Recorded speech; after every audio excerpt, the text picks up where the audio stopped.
नमस्ते, मैं डॉक्टर सोमवीर आर्य आप सभी योग जिज्ञासुओं का स्वागत करता हूं सीएससी की योग व्याख्यान माला के इस कार्यक्रम में। आज हम बात करेंगे श्रीमद् भगवत गीता के पुरुषोत्तम योग के सार का, जो कि 15वां अध्याय है।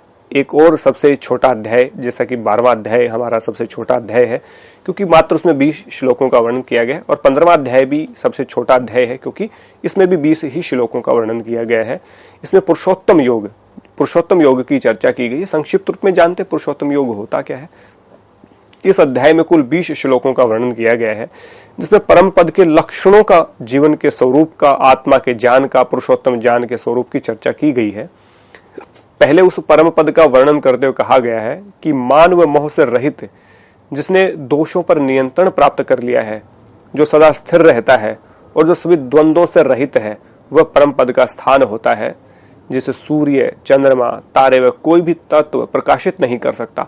माने प्रकाशित ये व्यक्ति को कर सकते हैं, लेकिन सूर्य, चंद्रमा, तारे ये ईश्वर को, यानी कि परम पद को प्रकाशित नहीं कर सकते, क्योंकि ये स्वयं उससे प्रकाशित होते हैं। इसके बाद पुरुषोत्तम के ज्ञान का वर्णन करते हुए कहा कि इस लोक व्यवहार में वेदों में मैं पुरुषोत्तम नाम से विख्यात हूं। पुरुषोत्तम का सीधा सा अर्थ है पुरुषों में जो सबसे उत्तम होता है। पुरुष का अर्थ होता है आत्मा, आत्मा में सबसे उत्तम है जो परमात्मा है, परमात्मा। तो जिस प्रकार कहा ना, क्लेश कर्म विपाक आशय परामृष्ट पुरुष विशेष ईश्वर, यानी कि पुरुषों में जो सबसे विशेष है, पुरुषों में जो सबसे उत्तम है, वो पुरुषोत्तम है, यानी ईश्वर इसको कहा गया है, परमात्मा कहा गया।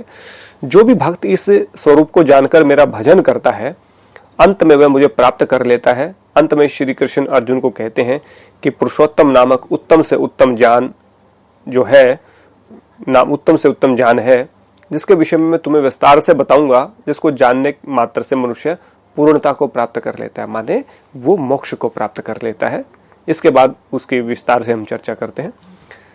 पहले ही श्लोक में कहा, जिसका मूल भाग अर्थात जड़ें ऊपर की ओर हैं तथा शाखाएं नीचे की ओर हैं, ऐसा संसार रूपी पीपल का पेड़ कभी भी नष्ट नहीं होता। इस पेड़ के पत्ते वेदों के छंद हैं, और जो इस पेड़ को जानता है वह पुरुष सभी वेदों को जानता है। यहाँ पे देखिए, हमारे जो स्क्रिप्चर्स हैं, हमारे जो ग्रंथ हैं, उनकी खूबसूरती है। किसी भी बात को इस प्रकार से प्रस्तुत करने का प्रयास किया जाता है ताकि वो एग्जाम्पल के माध्यम से दूसरे व्यक्ति को अच्छे से समझ में आ जाए। तो यहाँ पे जो पीपल के पेड़ की बात कही गई है, इससे एक तो पीपल के पेड़ की प्राचीनतम होने का पता चलता है कि पीपल का पेड़ आज से 5,500 साल पहले भी मौजूद था, ये हमें पता चलता है। और पीपल का पेड़ पवित्र माना जाता है, और उसका कारण है कि पीपल का पेड़ ही एक ऐसा पेड़ होता है, वृक्ष होता है, जो दिन और रात दोनों समय पे ऑक्सीजन को ही छोड़ता है।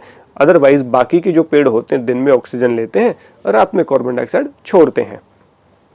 तो इसलिए कहा, उसके स्वरूप की बात करते हुए, उसको एग्जाम्पल के तौर पे सेट करते हुए कहा कि वे जो इस पेड़ के जो पत्ते हैं वो वेदों के छंद हैं, और जिस पेड़ को जानता है वो सभी वेदों को जानता है। आगे कहा दूसरे श्लोक में, इस संसार रूपी पेड़ की शाखाएं हैं, जो टहनियां होती हैं, सत्व, रज व तम नामक गुणों से ऊर्जा प्राप्त करके निरंतर नीचे से ऊपर की ओर बढ़ रही हैं। इन्हीं शाखाओं से विषय भोग की नई नई पत्तियां, यानी कोपलें जो होती हैं, वो निकलती हैं।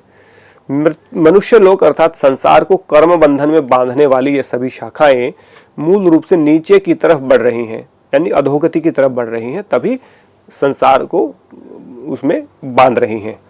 इसके बाद कहा, लेकिन जैसा इस पीपल के पेड़ के विषय में बताया गया है, वैसे इस पेड़ में कुछ भी लक्षण सामान्य जीवन में नहीं दिखाई देते हैं। इस प्रकार नहीं तो इस पेड़ का आरंभ दिखाई दे रहा है, नहीं इसका कोई अंत है, और नहीं इसका कोई मध्य है।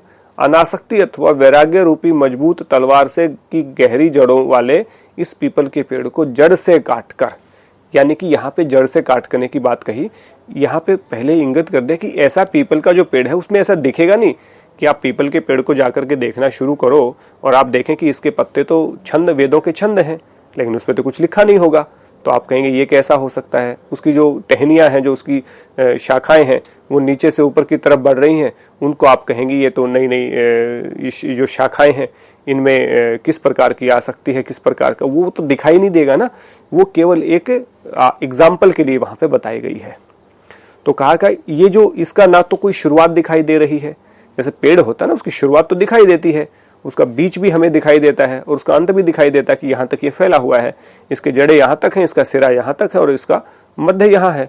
लेकिन जो पीपल रूपी पेड़ की जो बात कही गई, अनासक्ति अथवा वैराग्य रूपी मजबूत तलवार से ही उस जड़ों को काटा जा सकता है, क्योंकि वो आसक्ति से परिपूर्ण है, वो हमें नीचे की तरफ लेकर के जा रही हैं, माने मृत्यु लोक में ही हमें आकर्षित करने का काम कर रही हैं। तो जो हमें बार बार मृत्यु रूपी संसार में बार बार जन्म लेकर देने का काम करे, तो उसको उस आसक्ति के साथ होता है ऐसा। तो आसक्ति का दूसरा अपोजिट क्या है? वैराग्य है। तो वैराग्य रूपी मजबूत तलवार से उस पेड़ की गहरी जड़ों को काटने का काम करने की बात यहाँ कही गई। उसके बाद कहा गया, इसके बाद उस परम पद को ढूंढना चाहिए जहां जाने पर मनुष्य कभी भी इस संसार में वापस नहीं आता। तो एक ही जगह ऐसी है जहां पर जाने के बाद मनुष्य कभी वापस नहीं आता, और वो है मोक्ष को प्राप्त होने के बाद। और साथ ही मनुष्य को इस बात का स्मरण करना चाहिए कि जिस परमेश्वर से इस सनातन और एवं पुरातन प्रवृत्ति की उत्पत्ति हुई है, उस आदि पुरुष अर्थात उसी परमेश्वर की शरण में हूं। तो यदि हम आप इस मोक्ष रूपी मार्ग का अनुसरण करेंगे, तो एक बात का हमेशा ध्यान रखिए कि इस पूरी प्रकृति की या पूरी प्रवृत्ति की जो उत्पत्ति हुई है, वो आदि पुरुष परमेश्वर की मैं शरण में हूं। क्या कि सरेंडर टू गॉड, जब हम ईश्वर की शरण में जाते हैं तो उससे बड़ा आश्चर्य कोई नहीं होता। जैसे एक छोटा बच्चा होता है ना, अपने पिता की गोद में या माता की गोद में होता है, और आप चाहे उसको कितना ऊपर उछाल दीजिए, वो हंसता है, और वो उसको ये पता है क्योंकि वो आपके प्रति समर्पित है, वो आपकी शरण में है। तो माता पिता हर मुश्किल को, हर कठिनाई को स्वयं सहन करते, अपने बच्चे के ऊपर कठिनाई नहीं आने देता। खुद भूखी रह करके माता पिता अपने बच्चे को की भूख को शांत करते हैं। कुछ विपदा आई, आपत्ति आ रही है, कुछ संकट आ रहा है, कोई जानवर हमला कर रहा है, तो सबसे पहले अपने बच्चों को बचाने का काम करते हैं, और उनके आगे खुद उस पशु का आहार या उस प्राणी का आहार बनने का की कोशिश करते हैं कि हमारे बच्चे को बचा रहे। तो ऐसे पिता का भी जो पिता है, परमेश्वर है, परम पिता है, उसकी शरण में मैं हूं, तो उसकी शरण में हम सबसे सुरक्षित हैं। जितना कि एक माता की गोद में एक बच्चा सुरक्षित होता है, पिता की गोद में एक बच्चा सुरक्षित होता है, उससे भी कहीं ज्यादा महफूज, उससे भी कहीं ज्यादा सुरक्षित कोई स्थान है तो परमेश्वर की शरण है। तो ऐसा हमें महसूस करना है कि मैं उस परमेश्वर की शरण में हूं। अब अगले 5वें श्लोक में कहा, जो मान व मोह से मुक्त हो गए हैं, जिन्होंने आसक्ति रूपी दोनों दोषों पर विजय प्राप्त कर ली है, जो सभी कामनाओं से निवृत्त होकर निरंतर आध्यात्मिक ज्ञान में स्थिर रहते हैं, और जो सुख दुख आदि द्वंद्वों से पूरी तरह से मुक्त हो चुके हैं, ऐसे ज्ञानी पुरुष ही उस अविनाशी परम पद को प्राप्त करते हैं। एलिजिबल कैंडिडेट कौन है? यहाँ पे एलिजिबल कैंडिडेट की बात कही गई है कि जो मान व मोह से मुक्त जो व्यक्ति हैं, जिन्होंने आसक्ति रूपी दोषों पर विजय प्राप्त कर ली, माने आसक्ति को त्याग दिया है, और जो सभी कामनाओं से निवृत्त होकर के निरंतर आध्यात्मिक ज्ञान में स्थिर रहते हैं, माने कोई कामना, कोई इच्छा, डिजायर कोई शेष नहीं बची है, और जो सुख दुख आदि द्वंद्वों में पूरी तरह से मुक्त हो चुके हैं। पूरी तरह से मुक्त होने की बात ये नहीं है कि उसके ऊपर अनुकूलता और प्रतिकूलता आती ही नहीं, या कंफर्टेबल और अनकंफर्टेबल सिचुएशन आती ही नहीं।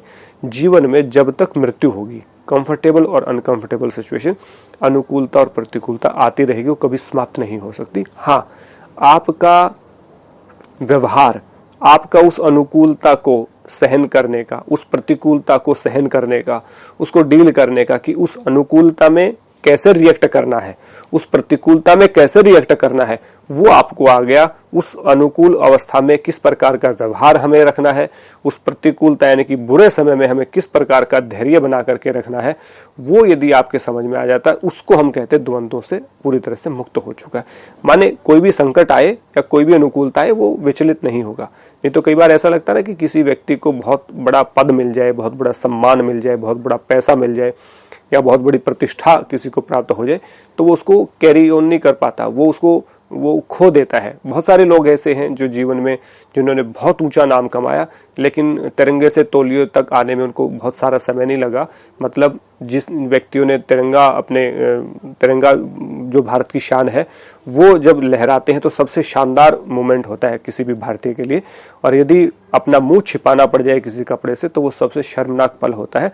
तो बहुत सारे लोगों के जीवन में ऐसे पल आए जबकि उन्होंने देश को गौरवान्वित करने वाला पल भी जिया, और खुद को शर्म से बचाने के लिए अपना मुंह भी ढकना पड़ा। तो दोनों ही सिचुएशन क्या है, जब व्यक्ति अपने गौरवान्वित समय में, यदि अपने अनुकूलता में जब उसका गौरव बढ़ रहा है, उसको पचा लेता है तो निश्चित रूप से वो कभी भी डिप्रेशन में या कभी भी बुरे विकारों में नहीं जाता। और यदि उससे वो कहते हैं ना जो इज्जत होती है या सम्मान होता है पचता नहीं है, तो वो ऐसे ही वो निकलता है और वो पता चल जाता है कुछ ही समय में कि ये इस मान सम्मान का अधिकारी था ही नहीं। तो इसलिए वो ऐसे जो माहौल होते हैं, ऐसे जो समय आते हैं, वो व्यक्ति के टेस्टिंग टाइम होते हैं कि वो टेस्ट करना होता है वो व्यक्ति कितना अच्छा है, उसको कितना मान सम्मान। हम कहते हैं ना किसी का हाजमा कितना अच्छा है, या किसी का पाचन तंत्र मजबूत है कि नहीं, बात को पचा सकता है कि नहीं, बुरे समय को पचा सकता है कि नहीं, अच्छे समय को पचा सकता है कि नहीं। बुरा समय आया और एकदम से होपलेस हो गया, डिप्रेशन में चला गया। अच्छा समय आया और अहंकार और घमंड में चूर हो गया। तो ये सिचुएशन हमें बार बार के जो हमारे अनुकूलता और प्रतिकूलता आती है, ये हमारे टेस्टिंग पीरियड होते हैं, यानी कि टेस्ट होते हैं, छोटे छोटे जो टेस्ट होते हैं, वीकली टेस्ट, मंथली टेस्ट, वो वाले टेस्ट हैं कि आप आगे जाने के काबिल हो कि नहीं।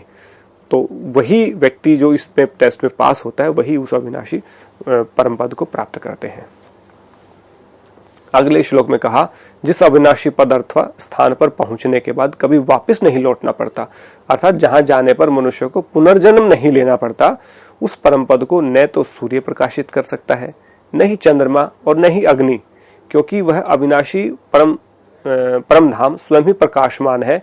इस प्रकार ऊपर वर्णित लोक ही मेरा परम धाम है।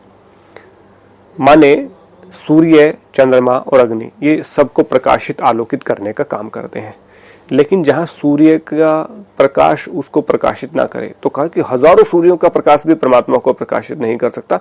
हजारों सूर्य भी प्रचंड रूप से यदि प्रकाशित हो तो भी परमात्मा के प्रकाश का मुकाबला नहीं कर सकते। और चंद्रमा और अग्नि की तो बात ही क्या है। तो इसलिए ये सूर्य, चंद्रमा, अग्नि ये सब के सब परमात्मा से प्रकाशित हैं, परमात्मा से आलोकित हैं। तो परमात्मा को प्रकाशित और आलोकित करने का सवाल ही पैदा नहीं होता। इसलिए ये खुद प्रकाशित होते हैं वहां से। तो जिससे आप प्रकाश प्राप्त करते हैं उसको आप प्रकाशित कभी नहीं कर सकते। आप गुरु को ज्ञान नहीं दे सकते, आप शिष्यों को ज्ञान दे सकते हैं, लेकिन जिस गुरु से आपने ज्ञान प्राप्त किया है उसको आप ज्ञान देना शुरू करो, उसको आप पढ़ाना शुरू करो। वो उल्टी गंगा पहाड़ पे चढ़ाने जैसी बात होती है। वही बात यहाँ पे कही। उसके बाद 7वें श्लोक में कहा, जब मनुष्य लोक में स्थित शरीर में जो सनातन जीव अर्थात आत्मा है, वह यह मेरा ही अंश है, जो प्रकृति में स्थित होकर आदि 6 प्रकृति में स्थित होकर मन आदि 6 इंद्रियों को अपनी ओर आकर्षित करता है। अब प्रकृति के साथ जो प्रकृति में स्थित होता है और मन आदि 6, यानी कि मन भी उनमें एक है और 5 इंद्रियां हैं, तो टोटल मिला के 6 है। तो मन आदि 6 यानी कि मन और 6 नहीं है, मन आदि 6 यानी कि मन भी उन 6 में इंक्लूडिंग है। तो इंद्रिया कौन सी होगी? हमारी आंखें, आंख हमारी क्या है? इंद्री है। कान हमारी क्या है? इंद्री है। उसके बाद हमारी जिह्वा क्या है? हमारी इंद्री है। नासिका हमारी क्या है? इंद्री है। और त्वचा क्या है? हमारी इंद्री है। तो 5 इंद्री होगी और एक मन, तो इन 6 इंद्रियों को अपनी ओर आकर्षित करने का काम वो करता है। तो यहाँ पे 6 इंद्रियों की बात कही गई है, ये आप नोट कर सकते हैं, परीक्षा की दृष्टि से इंपॉर्टेंट है। इसके बाद कहा, जिस प्रकार वायु गंध यानी कि सुगंध और दुर्गंध को एक स्थान से दूसरे स्थान पर लेकर के जाती है, ठीक उसी प्रकार मृत्यु होने पर शरीर में स्थित आत्मा भी उन इंद्रियों द्वारा संचित संस्कारों को नए शरीर में लेकर के जाती है। माने जब आत्मा ट्रेवल करती है, आत्मा जब एक शरीर से दूसरे शरीर में जाती है तो अपने साथ क्या लेकर के जाती है? उस शरीर में जो संचित जो संस्कार हैं, जो इंद्रियों के माध्यम से हमारे संस्कार संचित किए गए हैं, इकट्ठा किए गए संस्कार हैं, उन संस्कारों को अपने साथ लेकर के जाती है। यदि बुरे संस्कार साथ लेकर के जाएंगे तो वो बुरा ही व्यक्ति बनेगा, और अच्छे संस्कार लेकर के जाएंगे तो बुरे घर में पैदा होकर भी, बुरे कुल में जन्म लेकर भी, बुरे माँ बाप के घर जन्म लेकर भी वो व्यक्ति अच्छा ही रहता है। और बुरे संस्कार हैं तो अच्छे माँ बाप के घर जाकर भी वो दुष्ट काम ही करता है। तो जैसे वायु गंध को लेकर के जाती है, मान लीजिए आप कहीं से गुजर रहे हैं, जा रहे हैं और साथ में फूलों का आपका बाग है कोई, तो वहां से गुजरेंगे जाएंगे, तो वहां से आप जाएंगे तो फूलों की सुगंध आपको प्रभावित करेगी। वहीं आप एक कूड़े के ढेर के पास से जाएंगे तो कूड़े के ढेर में जो गंदगी है, वायु उसको भी आप तक पहुंचाने का काम करेगी। जिन लोगों के घर फूल और बागों के आसपास होते हैं वो महकते हैं और जिनके घर आसपास कूड़े के ढेर होते हैं वो बदबू से दुखी रहते हैं, क्योंकि हवा जब भी आएगी तो अपने साथ बहा करके उस सुगंध और दुर्गंध को साथ लेकर के आएगी। आप डिपेंड करता है कि आप रहते कहाँ पे, किस स्थान पे रहते हैं। तो उसी प्रकार जब मृत्यु होने पर शरीर से निकलकर आत्मा जाती है दूसरे शरीर में, तो साथ में वो संचित किए हुए कर्म लेकर के जाती है, संस्कार लेकर के जाती है जो आपने किए हैं, वो अच्छे भी हों बुरे भी हों। तो अच्छे होंगे तो सुगंधित होंगे, बुरे होंगे तो दुर्गंध पैदा करेंगे, कष्ट पैदा करेंगे, तकलीफ पैदा करेंगे। इसलिए कहा यह जीवात्मा कान, आंख, त्वचा, जीभ, नासिका, पंच ज्ञानेंद्रिय और एक मन का सहारा लेकर स्वामी रूप में सभी विषयों का सेवन करता है अथवा सारी विषयों को भोगता है। मतलब इनके रूप में पंच ज्ञानेंद्रियां होती हैं, यही हमारा सब कुछ भोग रही होती हैं। तो इनके भोग से ही जीवात्मा इनका सहारा लेकर स्वामी रूप में सभी विषयों का सेवन करता है। 10वें श्लोक में कहा मृत्यु के समय शरीर को छोड़ते हुए शरीर में स्थित प्रकृति के गुणों से विषयों को भोगते हुए आत्मा को अज्ञानी मनुष्य नहीं जानते, केवल ज्ञानी लोग ही उसे जान पाते हैं। तो मृत्यु के समय जब शरीर को छोड़ते हैं तो शरीर में स्थित प्रकृति के गुणों के विषय को भोगते हुए आत्मा को अज्ञानी मनुष्य नहीं जानते। अज्ञानी मनुष्य जानते शरीर था, खत्म हो गया, बात खत्म हो गई। आत्मा को नहीं जान पाते, केवल ज्ञानी लोग ही उसको जान पाते हैं कि आत्मा का क्या रोल था, आत्मा क्या करती है, आत्मा के साथ ट्रेवल कौन करता है, संस्कार ट्रेवल करते हैं। इसके बाद कहा योगी पुरुष ही प्रलय द्वारा अपने अंतःकरण में स्थित आत्मा को जान पाते हैं, प्रयत्न द्वारा, मतलब कोशिश करके। लेकिन जिनका अंतःकरण शुद्ध ही नहीं है, ऐसे अविवेकी मनुष्य प्रयत्न करने पर भी आत्मा को नहीं जान पाते। कहते हैं ना, ज्ञान प्राप्त करने के लिए पहले अंदर से खाली होना पड़ेगा। जब पहले ही गंद से भरे पड़े हैं, जब पहले ही अनावश्यक और अननेसेसरी और हार्मफुल चीजों और विचारों से हमारा दिमाग भरा पड़ा है, तो जो इम्पोर्टेंट है, आवश्यक है, जो चीजें उपयोगी हैं, उनको कैसे आप अपने अंदर समाहित करेंगे। तो इसलिए कहा कि अज्ञानी मनुष्य, अविवेकी मनुष्य, दुष्ट मनुष्य तो प्रयत्न करके भी नहीं जान पाता आत्मा को, लेकिन जो योगी पुरुष होते हैं वो प्रयत्न करके आत्मा में को जान लेते हैं कि आत्मा होती क्या है। इसके बाद कहा संपूर्ण जगत को प्रकाशित करने वाले सूर्य में स्थित तेज को, चंद्रमा में स्थित तेज को व अग्नि में स्थित तेज को तुम मेरा ही तेज समझो। माने सूर्य जो रोशनी दे रहा, तेज दे रहा है, वो भी मेरा है। रात्रि में जो चंद्रमा तेज हमें प्रदान कर रहा है वो भी मेरा ही है। और अग्नि से जो तेज प्राप्त करते हो, यानी कि प्रकाश प्राप्त करते हो, वो भी मेरा ही है, तुम ऐसा समझो। क्योंकि सूर्य, चंद्रमा, अग्नि ये सब के सब मुझसे ही आलोकित और प्रकाशित होते हैं। इसके बाद कहा मैं ही अपने बल से इस पृथ्वी में प्रवेश करके सभी प्राणियों को धारण करता हूं, और मैं ही चंद्रमा बनकर सभी फूलों और औषधियों का रस का संचार करके उनका पोषण करता हूं। तो इससे आपको चंद्रमा की एक इंपॉर्टेंस पता चल गई होगी। जितनी भी वनस्पति है, जितनी भी औषधि हैं, जितने भी प्रकार के अन्न हम पैदा करते हैं, जितने भी प्रकार के फल पैदा होते हैं, उन जब रात्रि जो आती है उसमें रस को प्रदान करने का, फूलों औषधियों में जो रस का जो संचार करता है वो चंद्रमा के द्वारा होता है, ना कि सूर्य के द्वारा। सूर्य के द्वारा उनमें बल बढ़ता है, सूर्य के द्वारा उनमें उनकी ग्रोथ होती है। लेकिन जो रात्रि में जो चंद्रमा आता है, रात्रि में चंद्रमा उन फूलों में, पौधों में, औषधियों में, अन्न में, जितनी भी चीजें हैं उन सब की सब में रस का संचार करता है। उसमें रस को पैदा करने का जो काम है वो चंद्रमा द्वारा होता है। ये एक बहुत इंपॉर्टेंट बात है।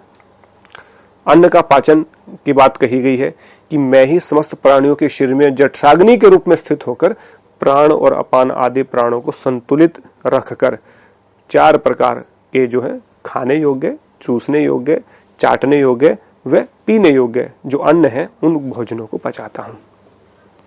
भोजन का 4 प्रकार से सेवन होता है, खाने के द्वारा, चूसने के द्वारा, चाटने के द्वारा और पीने के द्वारा। यानी कुछ भोजन खाने योग्य होता है, कुछ चूसने योग्य होता है, कुछ चाटने योग्य होता है, कुछ पीने योग्य होता है। तो इस प्रकार जो अन्न है, 4 प्रकार के जो अन्न है उनको पचाने का जो काम है वो भी सभी प्राणियों में जठराग्नि के रूप में परमात्मा कहता है कि जो जठराग्नि है वो मैं ही हूं, क्योंकि जठराग्नि अग्नि का काम करती है। इसके बाद 15वें श्लोक में कहा मैं ही समस्त प्राणियों के हृदय में निवास करता हूं, स्मृति और ज्ञान इन दोनों का अभाव मुझसे ही होता है, और समस्त वेदों को जानने वाला भी मैं हूं, तथा मैं ही वेदांत करता यानी वेदांत का रचयिता हूं। मैं ही वेद को जानने वाला भी मैं ही हूं। तो यहाँ स्मृति और इनका अभाव भी मैं हूं, समस्त वेदों द्वारा जानने योग्य भी मैं ही हूँ, तथा मैं ही वेदांत करता हूँ, वेदांत का रचने वाला हूँ, और वेद को जानने वाला भी मैं ही हूँ, मुझसे ही वेद को जाना जाता है। 16वें श्लोक में कहा, इस लोक अथवा संसार में नश्वर, नाशवान व अनश्वर दो प्रकार के मनुष्य पुरुष ही प्रसिद्ध हैं। इनमें से सभी प्राणियों को नाशवान व अविकारी आत्मा को अनश्वर कहा गया। एक नाशवान है और एक अनश्वर है। एक तो नाश होता है जिसका, एक जिसका नाश नहीं होता। तो जो नाश होता है वो तो शरीर है, और अनश्वर क्या है? आत्मा है। तो कहा दो प्रकार के पुरुष ही प्रसिद्ध हैं, एक जो नष्ट हो जाते हैं वो, एक जो नष्ट नहीं होते वो। तो नष्ट क्या होता है? हमारा शरीर, शीर्येति शरीरम, जिसका प्रतिक्षण नाश हो रहा वही तो शरीर है। आत्मा अविकारी है, अनश्वर है, उसका कभी नाश नहीं होता, क्योंकि वो नाश उसका हो ही नहीं सकता, वो नष्ट हो ही नहीं सकती, वो पैदा ही नहीं होती तो नष्ट क्यों होगी? शरीर पैदा होते हैं इसीलिए वो नष्ट होते हैं। तो इसलिए आत्मा को अनश्वर और शरीर को नश्वर कहा गया, नाशवान कहा गया। उत्तम पुरुष यानी कि जो परमात्मा, इस पुरुषोत्तम योग का जो नाम इस पर रखा गया उसी बात को कहते हैं। इन दोनों पुरुषों, प्राणियों और आत्मा में अलग उस उत्तम पुरुष को परमात्मा कहते हैं, जो तीनों लोकों में प्रवेश करके उनका पोषण करता है। उस अविनाशी पुरुष को ही ईश्वर कहते हैं। पुरुषोत्तम, ईश्वर, परमात्मा, ये सब एक ही पर्यायवाची हैं। तो कहा प्राणियों और आत्मा में जो उत्तम पुरुष को परमात्मा कहते हैं, उसको उत्तम पुरुष में पुरुषोत्तम आ गया ना, संधि विच्छेद हम करें, उत्तम और पुरुष को हम मिला देंगे तो पुरुषोत्तम हो जाएगा, और पुरुष और उत्तम को अलग अलग, पुरुषोत्तम को अलग करेंगे तो पुरुष और उत्तम अलग अलग हो जाएगा। तो इसलिए कहा ना, जैसे मैंने कहा योग दर्शन में कहा गया है, ईश्वर के बारे में कहते हुए कहा, क्लेश कर्म विपाक आश्रय अपरामृष्ट पुरुष विशेष है ईश्वर, यानी कि जो क्लेश कर्म विपाक आश्रय से रहित है और सभी पुरुषों में विशेष है, वही ईश्वर है। तो यहाँ भी वहां विशेष शब्द का प्रयोग है, यहाँ उत्तम शब्द का प्रयोग है, बात एक ही कही गई है। 18वें श्लोक में कहा, पुरुषोत्तम ईश्वर नाम से जो प्रसिद्ध है उसके विषय में हम जान लेते हैं। मैं शरीर से भी परे हूं और अविनाशी आत्मा से भी उत्तम हूं। मतलब शरीर से तो परे हो ही गए, शरीर से परे तो आत्मा ही है, लेकिन कहा मैं शरीर से भी परे हूं और अविनाशी आत्मा भी से भी उत्तम अर्थात श्रेष्ठ हूं, इसलिए इस लोक और वेदों में मैं ही पुरुषोत्तम नाम से प्रसिद्ध हूं। तो पुरुषोत्तम वही हुआ जो सभी पुरुषों में उत्तम है, और पुरुष कहते हैं आत्मा को। पुरुष मतलब पुरुष का नाम ही दूसरा क्या है? आत्मा। आत्मा का ही दूसरा नाम पुरुष है। कई बार लोग ऐसा सोचते हैं कि पुरुष और औरत की बात यहाँ पे हो रही है, तो औरत का वर्णन नहीं है। तो पुरुष हो या स्त्री हो, दोनों ही जो है आत्मा सब में सेम होती है, आत्मा को कोई जेंडर नहीं होता है, इसलिए उनमें जो स्थित होती है वो आत्मा, उसको पुरुष कहा गया। तो पुरुष ऐसा नहीं कि किसी जेंडर को प्रभाषित करता है, यहाँ पे पुरुषोत्तम ईश्वर को को प्रकाशित करता है, क्योंकि वो सबसे उत्तम आत्मा है, तो सबसे उत्तम पुरुष है, या सबसे विशेष पुरुष कहें तो योग दर्शन के अनुसार विशेष है और गीता के अनुसार उत्तम है। तो बात एक ही है, लेकिन शब्दों का अलग अलग रूप से चयन किया गया है। दोनों का अर्थ एक ही है, भावार्थ भी एक है, और उसका शब्द थोड़े से अलग अलग है। और अंतिम जो श्लोक हैं, उन दोनों श्लोकों में क्या कहा गया उनको जान लेते हैं। कहा गया, हे भारत यानी अर्जुन, जो भी ज्ञानी पुरुष मुझे पुरुषोत्तम रूप में जानता है वह सर्वत्र सब कुछ जानने वाला होता है, सभी प्रकार से मुझे ही भजता है, अर्थात वह सब कुछ जानने वाला सभी प्रकार से मेरा ही भजन करता है। जो मुझे जान लेगा तो मेरा ही भजन करेगा, जो नहीं जानता वही तो इधर उधर भटकाव में है, वही तो अलग अलग देवी देवताओं की पूजा कर रहा है। इसलिए जो मुझे जानता तो मेरा ही भजन करेगा। कहा, हे निष्पाप अर्जुन, इस प्रकार इस गुप्त से गुप्त रहस्य वाले आदि अति गोपनीय शास्त्र का वर्णन मेरे द्वारा किया गया।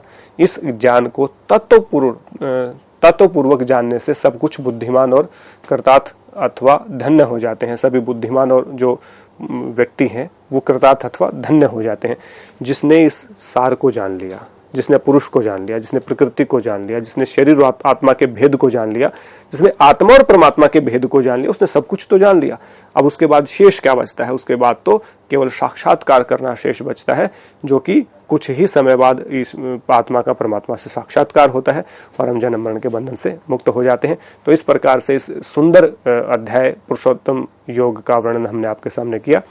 इसी के साथ आगे आने वाले अध्यायों को भी शीघ्र ही लेकर के हम आपके सामने प्रस्तुत होंगे। आप अपने नोट्स बनाएं, अपने जीवन में गीता के पठन को शामिल करें और इन सब चीज़ों को व्यवहारिक दृष्टिकोण के साथ अपनाने का प्रयास करें। तभी जाकर के आप इस गीता रूपी अमृत ज्ञान से लाभान्वित हो पाएंगे। और अभी गीता जयंती का उत्सव चल रहा है पूरे देश में, तो गीता जयंती के उपलक्ष्य में आप गीता को पढ़ने का, गीता को आत्मसात करने का, गीता को व्यवहार में लाने का प्रयास करें। इसी आशा और विश्वास के साथ आप सबका बहुत बहुत धन्यवाद। नमस्ते।